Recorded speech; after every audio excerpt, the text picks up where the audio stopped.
Cara makannya itu berbeda dengan jenis ikan lain, sehingga kita harus menyiapkan media atau tempat pakannya semaksimal mungkin.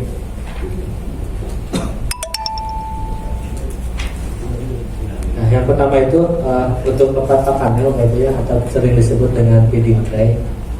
Nah, ini bisa kita terbuat itu dari bahan-bahan yang mengapung di atas air gitu ya, seperti pipa paralon, kemudian bambu atau dari bahan styrofoam itu bisa kita gunakan gitu. Dan kemudian kita membuat seperti dianyam gitu, seperti lubang-lubang untuk nanti ikan sidat masih bisa memakan pakan yang kita berikan. Nah, kemudian feeding tray ini minimal dipasang satu ya Bapak Ibu setiap kolam. Cuman nanti kita menyesuaikan juga dengan luasan kolam yang kita gunakan gitu. Kalau untuk di tempat saya itu dengan kolam luas 100 meter persegi itu cukup untuk menggunakan satu feeding tray. Kemudian ini lokasinya itu ditempatkan pada saat air berarus atau dengan suplai oksigen di tempat suplai oksigen tinggi. Nah, disitulah feeding tray ini diletakkan gitu. Jadi bukan pada air yang kekurangan pada oksigennya. Nah, seperti ini kurang lebih Bapak Ibu untuk feeding tray-nya yang digunakan gitu ya, dari bahan pipa. Ini ukurannya bisa menyesuaikan nanti, kemudian dibuat persegi atau persegi panjang. Nah, kemudian selanjutnya itu dianyam menggunakan tali tambang yang berukuran kecil atau tali rapia juga bisa, atau jenis-jenis yang sudah jadi itu seperti pagar ayam. Nah, itu juga bisa digunakan.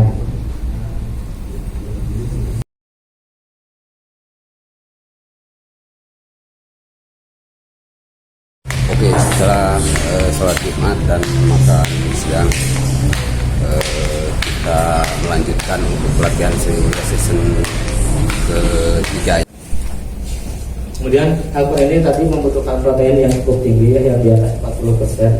Kemudian ini feeding rate-nya Bapak Ibu, jadi banyaknya pakan yang kita berikan itu tidak lebih dari 5% dari bobot tubuh ikan. Jadi kalau kita punya bibit elpernya 100 kilo, maka maksimal pakan yang diberikan itu adalah 5 kilo. Kemudian pemberian pakan dilakukan sebanyak 2-3 kali sehari gitu. Jadi kita bisa berikan pagi itu sekitar pukul 8 sampai jam 9. Kemudian kita berikan lagi sore, kalau mau sore itu menjelang maghrib jam 5 itu nafsu makannya tinggi, atau malam setelah isya gitu ya, dari jam 7 sampai jam 8. Oke, assalamualaikum warahmatullahi wabarakatuh. Selamat malam sobat Kiwari semua. Alhamdulillah setelah makan malam saya berkesempatan berbincang santai saja ya sama narasumber yang ada di rangkaian pelatihan budidaya ikan sidat ini. Ini ada Parijal salah satu mentor juga di Depis Kota Karawang ya. Alhamdulillah pelajaran di fase Elper tadi ya, pelajaran di fase Elper ke Pinjerling, alhamdulillah banyak ilmu yang bisa diserap. Mudah-mudahan bisa diterapkan nanti di rumah gitu kan. Di rumah bisa dipraktekkan ya, mudah-mudahan. Dan ini mau bertanya nih Kang, sejak kapan nih Kang Rijal ini terjun ke dunia sidat ini? Dari tahun 2020. 2020 ya. Kemudian kalau untuk di Karawang itu tahun 2022 baru mulai di Karawang ya. Di Karawang. Jadi fase awal pertama terjun ke sidat itu di fase Elper ke Pinjerling ini ya? Nah, kalau untuk di awal itu dari Glacial ke Elper. Oh, Glacial ke Elper. Ke Elper, kemudian dilanjut dari Elper ke Pinjerling dan sampai konsumsi. Oh iya. Sekarang fokusnya di Elper sampai konsumsi. di helper sampai konsumsi ya. Jadi helper, pinjerling lalu konsumsi ya. Iya. Membutuhkan berapa lama itu dari helper ke langsung konsumsi lah. Kalau dari helper ke fingerling itu sekitar 4 bulan. Kemudian kalau dari fingerling sampai ukuran konsumsi itu sampai 12 bulan. Jadi kalau totalin itu sekitar 16 bulan. 16 bulan. Jadi idealnya itu konsumsi itu di berapa gram, apa on, apa kilo gitu kan. Jadi idealnya untuk konsumsi itu dibutuhkan berapa, targetnya berapa on. Itu bagusnya di 250 gram sampai 400 gram per ekor. Ekor ya, jadi kisaran 1 kilo itu isi 4 isi 5 gitu lah. Jadi udah masuk fase konsumsi gitu ya. Jadi cara penjualannya ini mohon maaf kemana gitu? Apa langsung ke pasar, apa ada pengepul lagi? Kalau penjualan kami biasanya itu ke tim pengolah perikanan, kemudian juga ada juga beberapa yang langsung ke restoran. Restoran, oh jadi ada juga pihak restoran yang nanti langsung ke Devis Pam gitu ya, di Kota Karawang. Itu sumber apa, benih itu benih ya kan, kalau ngambil berarti dari helper ya. Itu sumbernya dari mana itu biasanya? Itu biasanya ngambil dari Sungai Cikaso, dan juga ada yang beberapa yang dari Cimandiri gitu. Cimandiri ya. Yang dikirim dari tempat yang lain, kemudian masuk ke Cimandiri baru dikirim ke Karawang. Oh, dikirim ke Karawang. Jadi di Cikaso kan ada pengepul gitu ya. Jadi ngambil dari Sungai Cikaso, dan juga di Sungai Cimandiri juga ada pengepul ya. Jadi ngambilnya tetap dari Sukabumi ngambilnya.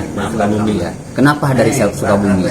Karena saya juga asli dari Sukabumi gitu. Tentunya yang pertama ingin mengangkatlah nama sumber daya yang ada di Sukabumi gitu, terutama di ikan sedap, sehingga bahwa sudah dibuktikan kalau misalkan bibit dari Sukabumi itu layak untuk dibesarkan.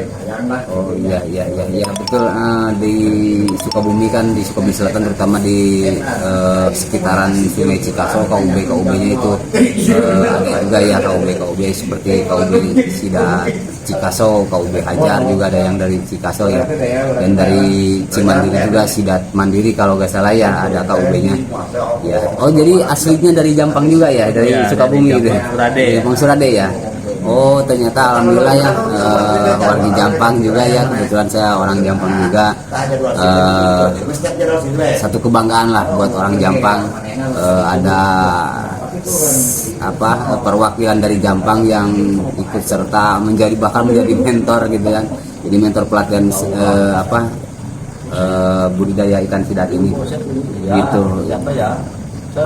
Mungkin ini kan malam terakhir mungkin ya, besok sampai besok kan acaranya gitu. Jadi